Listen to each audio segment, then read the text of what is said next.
डाळ धुवून घेतलेली आहे, तांदूळ धुवून घेतलेले आहेत आणि आता रिसोडकर मॅडम कुकर लावण्याची तयारी करतायत.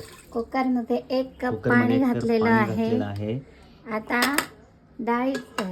तांदळाचा डबा ठेवला आहे, त्याच्यामध्ये पण 1 कप पाणी, डबा भरून पाणी घेत आहेत.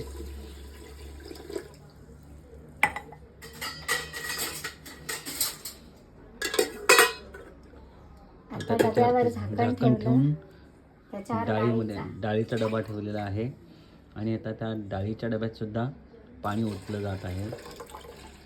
आपण बघू शकता की किती सफाईदारपणे पाणी ओतलंय आणि आता कुकरचं झाकण लावलंय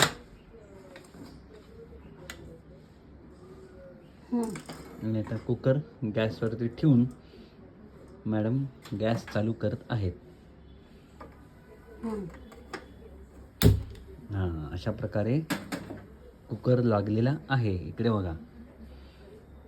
आणि कुकर लागलेला आहे, यशस्वीपणे कुकर गॅसवरती ठेवून झालेला आहे. धन्यवाद.